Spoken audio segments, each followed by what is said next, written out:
Olá, este é o InfoMonday, um programa que antecipa algumas das informações mais importantes para a sua segunda-feira. Hoje eu começo conversando com a Mari. Ela vai contar pra gente como é que os brasileiros estão investindo o dinheiro deles. Então, Zogby, o Banco Central cortou de novo os juros. Então, as aplicações conservadoras de renda fixa, que já rendiam menos, agora passam a render menos ainda. Mesmo assim, o brasileiro ainda está demorando para se mexer. Um levantamento divulgado pela Ambima mostra que a maior parte dos brasileiros destina grande parte dos recursos para a poupança. Só que agora, com o Selic em 4,25, a poupança passa a render menos ainda, passa a render cerca de 3% ao ano, que é menor do que a inflação projetada para esse ano. Então, o seu dinheiro vai perder poder de compra. O levantamento também mostrou que quanto mais rico, maior é a diversificação do portfólio, seja por acesso à informação, pela assessoria especializada, assessoria de investimento. Então, eles passam a ter outros produtos, como fundos, ações, até fundos de ações, e a compra individual de ativos na Bolsa. Falando em fundos de investimento, o InfoMoney vai realizar nesse mês de fevereiro, no dia 19, o evento Melhores Fundos, em que vai premiar os melhores gestores de fundos de ação, multimercado, renda fixa e fundos imobiliários da década e nos últimos 3 anos. Você pode participar desse evento, os ingressos estão à venda, você pode acessar na descrição aqui do vídeo ou no site do InfoMoney e lá você vai poder ficar cara a cara com esses gestores, entender um pouco da estratégia, fazer pergunta, enfim, é bem legal. E na Bolsa, a temporada de resultados do quarto trimestre continua. Quem vai falar com a gente é o Figo. Mari, a temporada de resultados continua, são os números do quarto trimestre do ano passado e do consolidado de 2019, então é bem importante. Nos próximos dias, os principais resultados que a gente vai ter são Itaú, BB e BB Seguridade, né? São dois dos principais bancos aí do país, então esses dados eles afetam diretamente o preço das ações, os investidores têm que ficar de olho.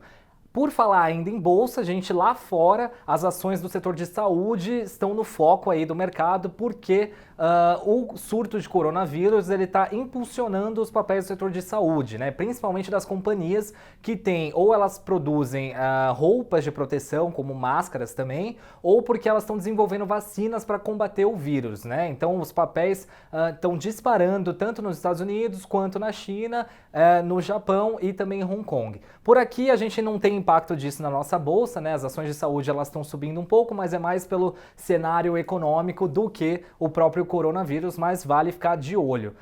Falando em coronavírus, o governo brasileiro, né, o Congresso aprovou a repatriação dos brasileiros que estão lá no epicentro da epidemia lá na China. O Marcos vai falar um pouquinho mais sobre o que a gente tem no Congresso. É isso aí, Figo. Lembra que a gente falava já há muito tempo, quem acompanha o InfoMonday há muito tempo atrás, a gente já falava da reforma administrativa, daquele pacote de medidas da agenda pós-previdência. Pois é, desde novembro do ano passado, o governo está devendo a reforma administrativa e a expectativa é que ele envie de fato nessa semana uma proposta com essas regras para os servidores públicos, tratando do funcionalismo, criando algumas regras diferentes para a carreira dos funcionários públicos, e a expectativa é que essas regras só mexam com os novos funcionários, ou seja, aqueles que ingressarem no funcionalismo depois que a PEC for aprovada na Câmara e no Senado, estiver valendo para todo mundo. Também é esperado para essa semana já a reforma tributária que está em discussão no Congresso Nacional, mais uma comissão mista entre deputados e senadores, que foi um acordo lá atrás feito entre o Davi Alcolumbre, o Rodrigo Maia e os líderes das duas casas, precisa ser instalada para eles começarem a discutir, tentarem chegar a um texto de consenso para ela começar a tramitar com mais tração na Câmara, depois no Senado. É um tema bastante espinhoso, muitos governos tentaram avançar com a reforma tributária, não conseguiram, então a gente precisa ficar acompanhando para ver se essa discussão vai dar em algum resultado. A proposta é ambiciosa, é a unificação de impostos federais, aí tem a discussão se vai entrar governos estaduais, municípios nisso, né, que seria o ICMS e o ISS também. Então é importante monitorar. A gente, para falar um pouquinho desse assunto, vai entrevistar na quinta-feira, às 10h30 da manhã, Bernard Api, que é o diretor do CECIF, o Centro de Cidadania Fiscal. Esse órgão foi criador dessa proposta em discussão na Câmara dos Deputados, da PEC 45. É uma proposta robusta, o Bernard Api vai explicar um pouquinho os detalhes dela, vai falar sobre o sistema tributário brasileiro, sobre os desafios, sobre impostos em outras áreas, também não só impostos sobre consumo, mas impostos sobre dividendos, sobre investimentos de uma forma geral, o IR também, enfim, vai tratar de uma série de assuntos. Se você quiser mandar sua pergunta também, fique à vontade, vai ser um prazer, vai ser ao vivo a entrevista e esperamos contar com a sua participação lá. Agora, para falar também no InfoMonday, a Paula vai explicar um pouquinho do Uber, vai falar que tem uma notícia, na verdade, que está atraindo a atenção dos investidores e, na verdade, está trazendo otimismo para eles e já está mexendo com as ações na bolsa. Marcos, as ações da Uber subiram muito depois que a empresa divulgou os resultados de 2019 com números positivos. Apesar de um prejuízo de 8,5 bilhões de dólares, a Uber mostrou que o negócio do Uber Eats está crescendo, que era uma coisa aí que estava todo mundo bastante desacreditado, e que a parte de caronas já tem lucro, pelo menos de acordo com as contas que a Uber faz, a parte de caronas já dá lucro. E isso é importante também para o setor como um todo, porque muita gente estava duvidando que seria possível ter uma empresa que faz o que a Uber faz em mobilidade urbana com lucro. Na época do IPO, muitos críticos falaram que a Uber provavelmente teria que aumentar muito os preços para mostrar valor para os acionistas, enfim.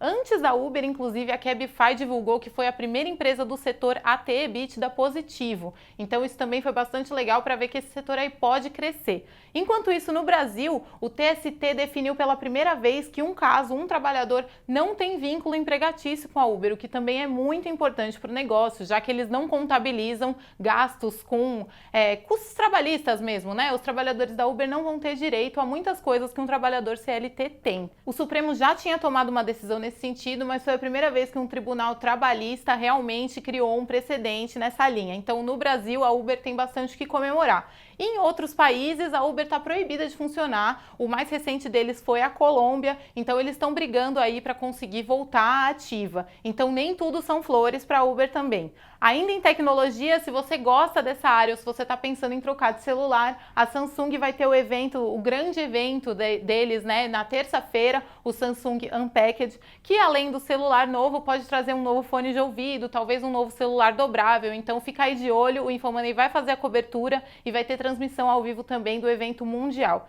Lembrando que todos os assuntos que a gente tratou aqui, tem os links das matérias na descrição do vídeo, então se você quiser saber mais é só clicar lá para conferir. E até o próximo Infomoney.